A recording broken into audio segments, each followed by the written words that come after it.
The Driven podcast is brought to you by the Australian Electric Vehicle Association, AEVA, Australia's leading voice for electric vehicle consumers and enthusiasts. Dedicated to electrifying Australia's transport since 1973, the Australian Electric Vehicle Association knows EVs. So why not join AEVA today? Visit aeva.asn.au to find out more.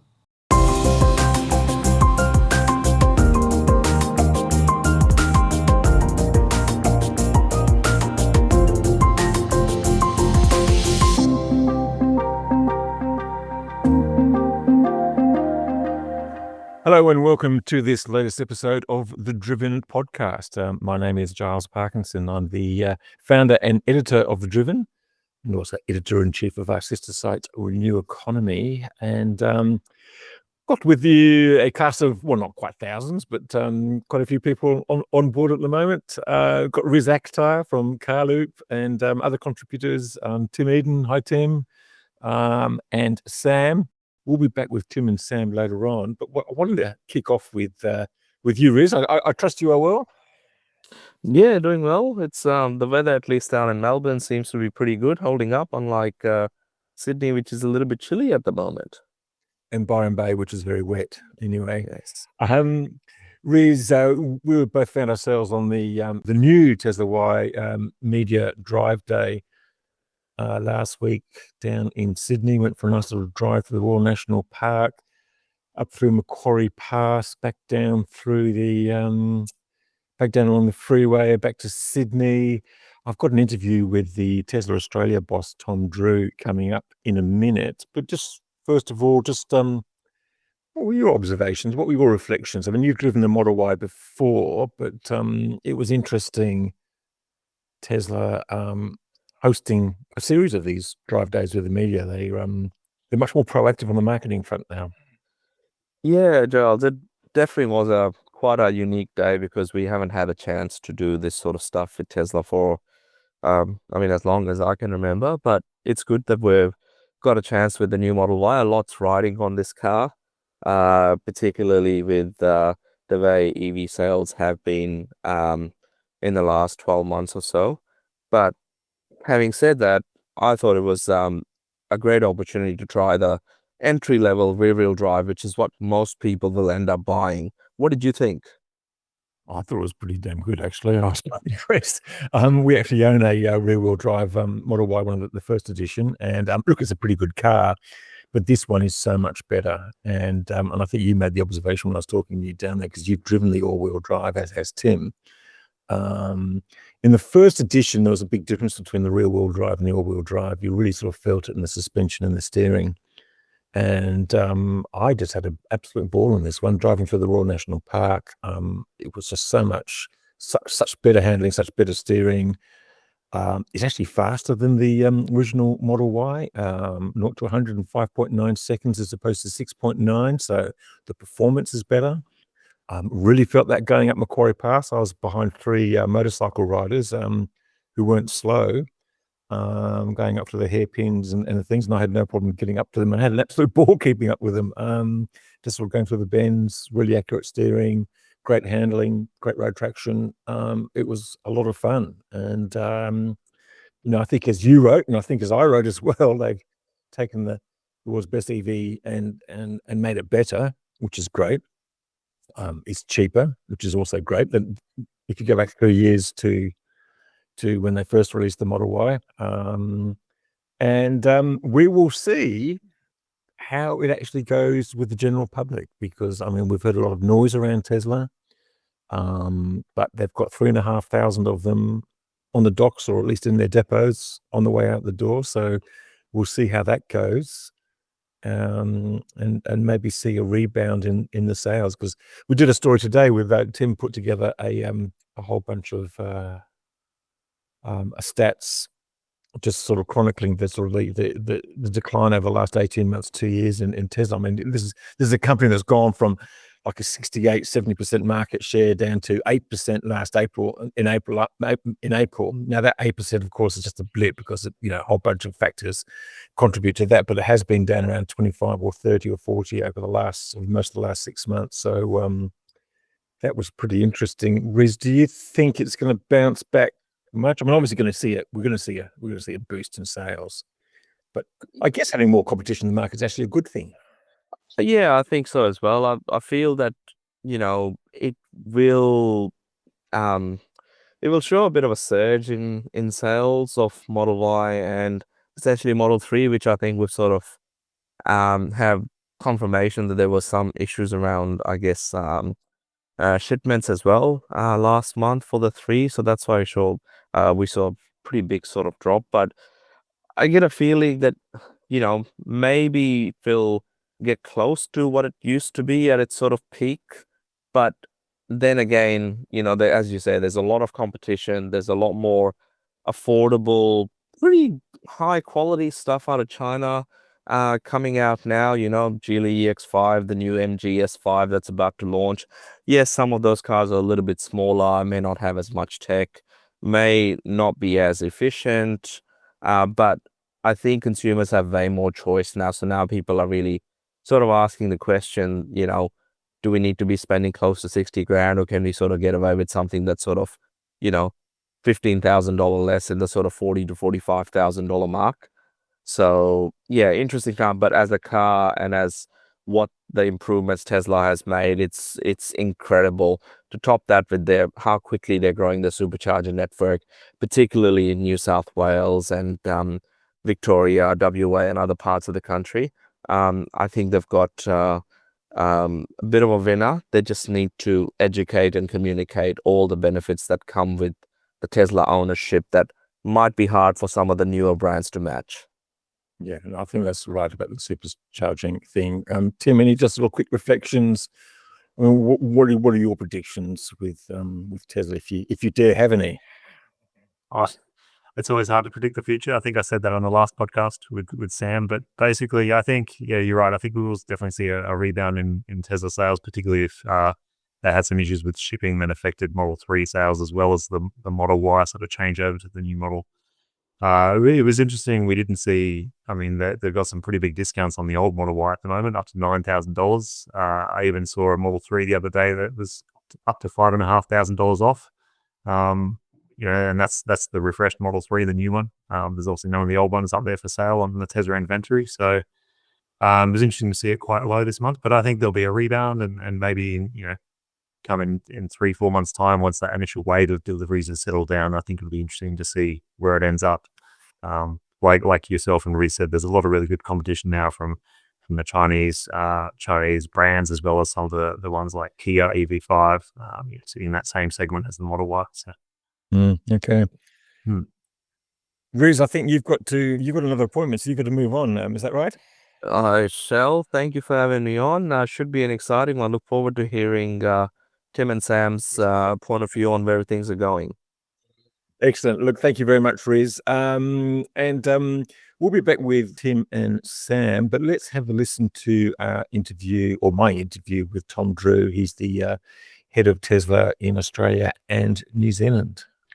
Thom, thanks for joining The Driven. We wrote about the annual report this week for Tesla Australia, and it was really interesting. Battery storage revenues overtook EV revenues for the first time. I mean, huge business, $5 billion in sales in Australia. Was that a one-off, or is that kind of like the shape of the business to come, because battery storage is such an important part of Tesla's operations here? I think to that point, exactly. Battery storage has been a real long game. The team have been working very hard for a very long time now to secure a lot of these large projects. And they're now coming to fruition, and you really see that come through in our financial results. Obviously, our motors business remains incredibly important and has had already a significant amount of growth, and we continue to stay high and keep that going. But like I said, our battery business is going to continue to expand. The EV business showed a decline over last year. There's probably lots of explanations about that, the refreshed Model 3, lower prices and things like that. In the most recent sales data, it doesn't look terrific for Tesla. The car's ranked number 7th and 8th in a market that you've dominated for the last couple of years. What's the explanation for that? Because there's an awful lot of speculation. Yeah, look, it does come down to logistics, and obviously we started orders of new Model Y coming through in January. Those vehicles are only just arriving, and we start deliveries actually this week. So there has been a significant gap of obviously our highest selling, most popular product that has led to some of those results. Equally, when we look at the year-on-year trends, we had there's many different factors, but we had a huge amount of contraction for deliveries early last year that inflated the results that we were delivering through those early months. So that does also play into the results for now. So what are the orders for the Model Y looking like? Because it has been the best-selling car in Australia, in fact, best-selling car in the world, or best-selling EV in Australia and best-selling car in the world. What's it looking like at this early stage? Well, I can't report on the sales numbers until we actually get the deliveries out the door. We have just had the first vessel arrive. As I mentioned, the vehicles start delivery this week with over 3,500 vehicles on board and their customer cars. Right, there's more to come for the quarter, so we're expecting some big things this quarter. And we've just been driving the Model Y for a few hours, so it's an early taste.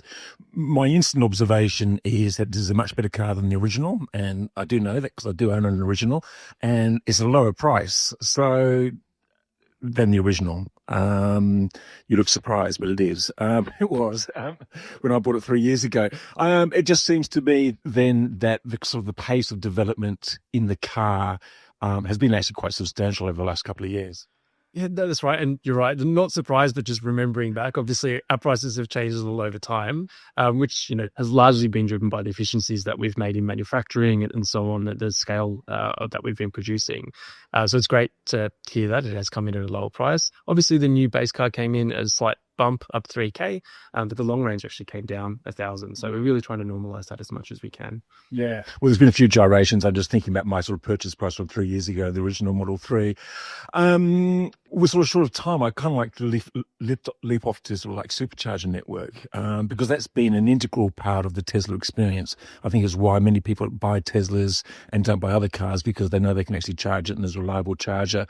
What are your plans there? It seems like you're rolling out a lot of new supercharging stations, and it seems, I also understand, is it Coorol or Coopal or Cupra? You actually have solar and batteries installed at the same place. Oh, Kulak. Sorry, not Cupra. Get the car brands.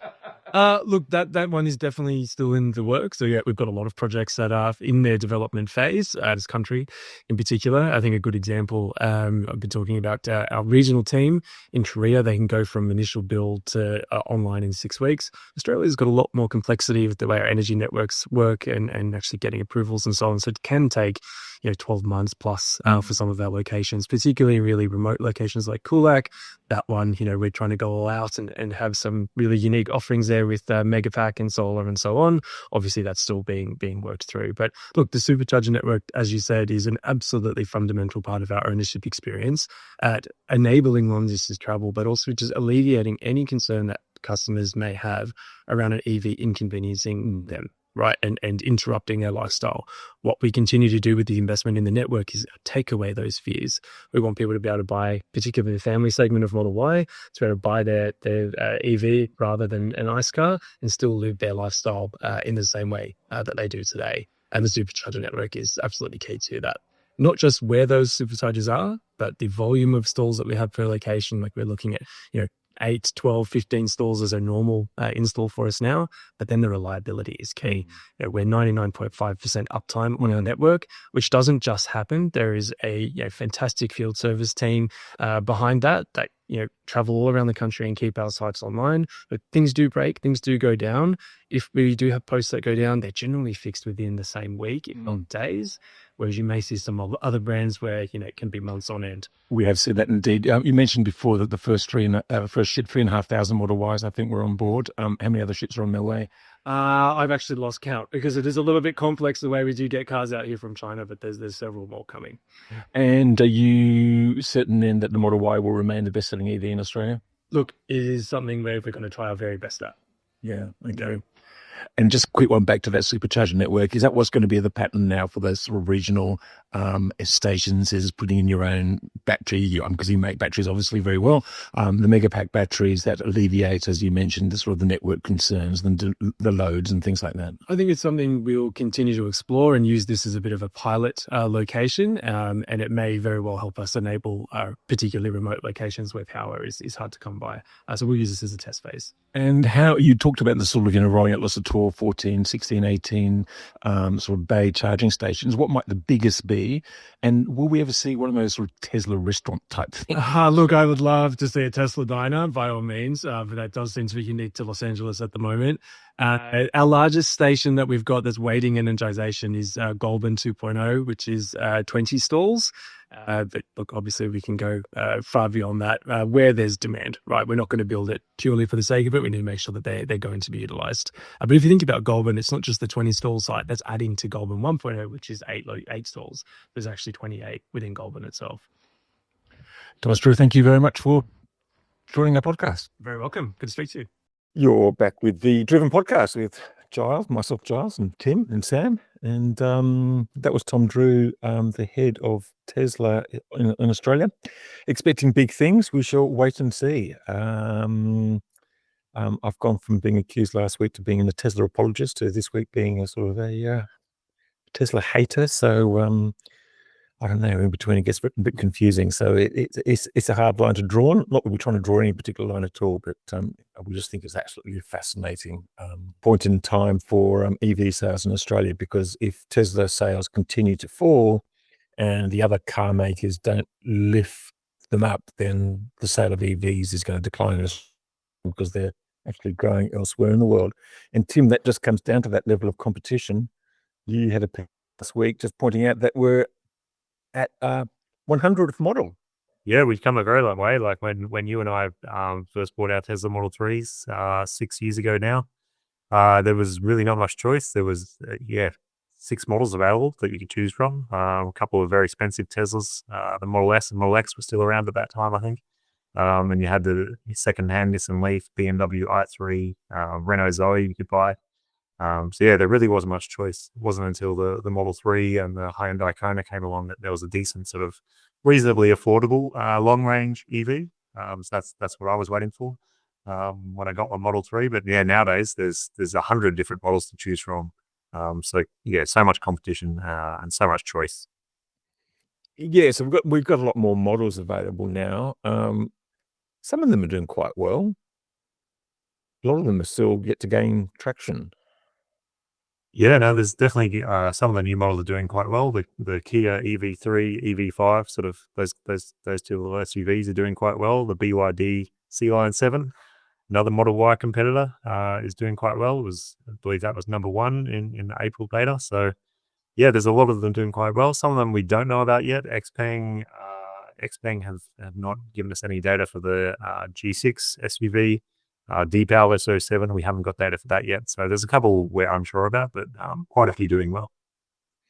It's a bit frustrating actually that that we don't get to see those numbers. And some of those car companies take months and months and months to sort of give us the numbers, and some of them don't seem to be releasing it at all. And it's really annoying because clearly they're telling someone, because their data is included in the FCAI data, for instance, but it's not broken down, and it's just a shame, really.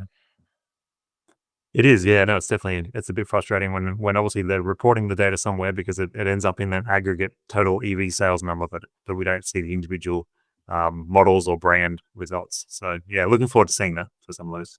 Yeah, okay. And look, you just had a visit to Lord Howe Island. I think you made mention of it in the last podcast, but I'm just kind of interested in finding out a bit more, because we published a story from you this week, just sort of having a look in more detail, and I was just fascinated to see that in 1985 they had their first EV. Yeah, it was the very first EV. I don't have an exact year. I think it was the early 1980s when they first. There was a renewable energy trial by the state-owned power company at the time, and they basically imported a Suzuki Caravan that had been converted to electric. It only lasted there for 6 months. I think it was a bit of an oddity on the island. Chris Murray, the guy who I've been speaking to about it, said it was just a bit of an oddity, and they weren't quite sure what to do with it, the mechanics over there. So That one went back to the mainland after 6 months, but it actually made its way back to the island. Chris Murray actually found it and bought it himself, and brought it back onto the island in the late 90s. So, yeah, that was quite an interesting story.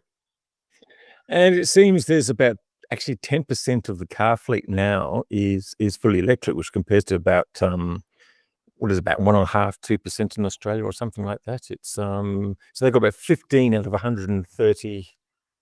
Yeah, I think there's around 160 EVs looking at the sort of passenger and light commercial sector, but they've obviously got a few, heavy trucks that weren't included in that number. But yeah, it's quite interesting. They're obviously glimpses into the future. Like I mentioned in the article, you can see they're sort of around 10% of the fleet on the ground there, whereas we're, like you said, 1.5% on the mainland or in the whole of Australia. So yeah, you couldn't ride your bike too far around without seeing an EV over there. It was really cool. That'd have been an electric bike too, I presume. Well, not necessarily, but most of the EVs seem to be like little transporters, like some of the commercial, little vans and things like that. So yeah, anything commercial seem to be electric almost. Yeah, no, that's true. Definitely. They had, I think there was only about 50 of those BYD T3 vans imported to Australia, and they've got 4 or 5 of those over there on Lord Howe. So quite a few of those Mitsubishi i-MiEV little vans as well. They were saying that they're the sort of the perfect EV over there. They pretty basic, not many features to go wrong, like cruise control and air conditioning and things like that. So yeah, they're perfectly suited for the island. Okay, yeah. Sam, what have we got coming up in sort of EV newsland? Good another auto show. I mean, sort of car shows are back again and proving quite popular. Yeah, apparently so. Well, I'm gonna certainly be looking at attending the next one. I believe is the Future Drive auto show in Melbourne at the Convention and Exhibition Centre, and that one's really geared towards consumers. And I think for a lot of people who attend that show, it's an opportunity to see and test drive an electric vehicle for the first time. And I had a check into the show when it was in Sydney last year, and yeah, it was. I think they were even quite surprised, the organisers, as to the amount of interest, and it's.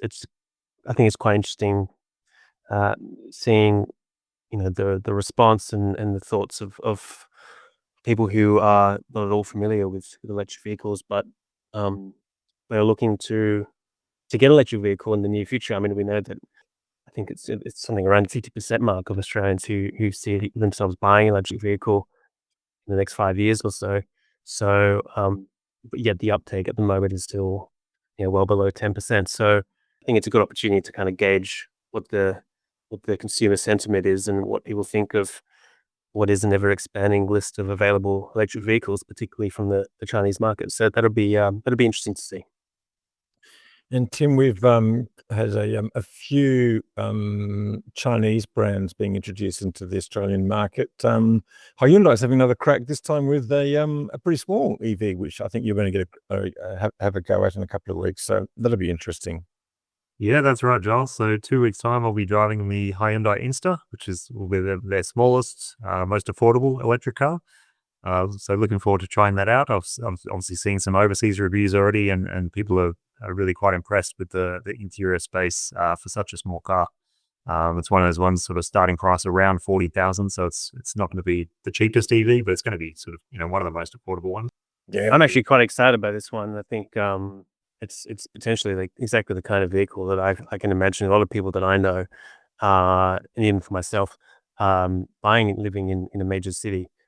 Yeah, I mean, I still think one of the best cars that I've driven or owned is a Honda Jazz, which is not an electric vehicle, but I've always fantasized about an electric Honda Jazz, and I just haven't quite found something that I think would be equivalent to an electric Honda Jazz. Just like the amount of space I can fit as much in the Honda Jazz as I can fit into my Ioniq 5.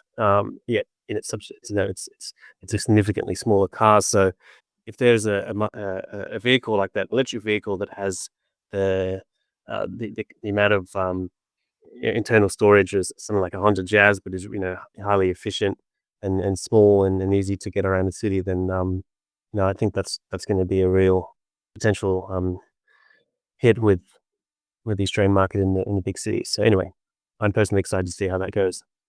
Yeah, it's funny you mentioned that, Sam, because one of the reviews I saw of it was the famous sort of Tesla Bjorn Nyland from Norway.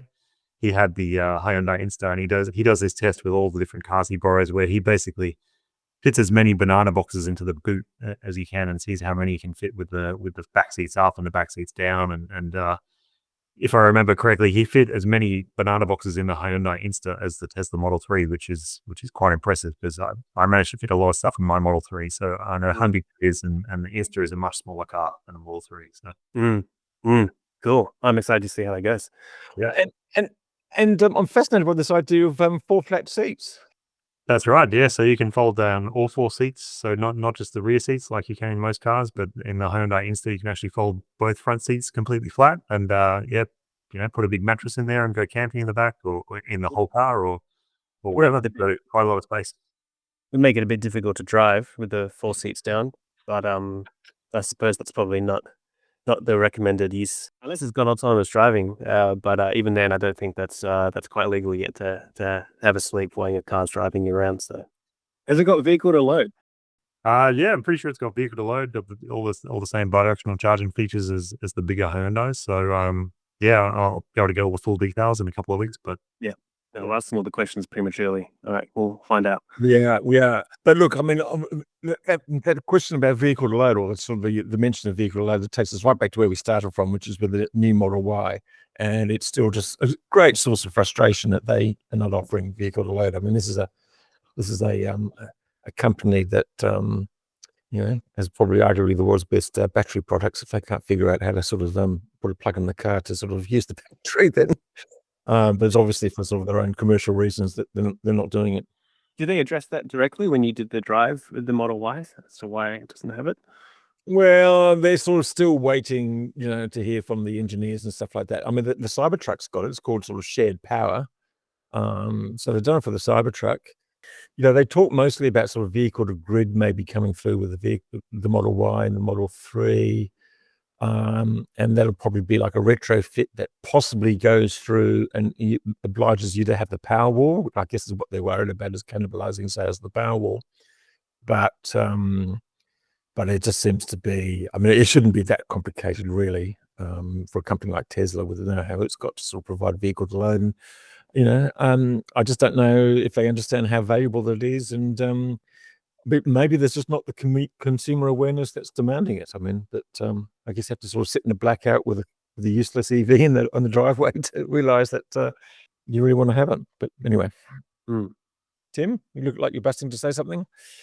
No, just agree with you on the lack of vehicle to load or bidirectional charging on the Tesla vehicles. I think it's a big missing feature, especially compared to all the competition that sort of most cars, I'd say, come out with it these days. So. Right. Okay. Yeah, no, that's true. Well, I don't know whether you can actually hear the rain on the roof. That sort of breaks the drought, which lasted for about 65 minutes. I hope you get a dry spell up there soon, Charles. Well, we were thinking about sort of laying some new lawn, but the people just around the corner put down some turf 2 weeks ago, and it's rained so much it's gone mouldy. So that's Byron weather. There you go. Thanks very much to you guys, Sam, Tim, and Riz. Thanks for Thom Drew from Tesla for appearing on doing the interview and appearing on the podcast earlier. Thanks to our sponsors, and thanks everyone listening out there. And we'll be back with another edition of the Driven podcast probably in a fortnight's time. But that's it for this episode. Bye for now. The Driven podcast was brought to you by the Australian Electric Vehicle Association, AEVA, Australia's leading voice for EV consumers and enthusiasts. AEVA is a volunteer-run, not-for-profit dedicated to electrifying Australia's transport as quickly as possible. So why not join AEVA and support the transition to climate-friendly transport? Visit aeva.asn.au to join today.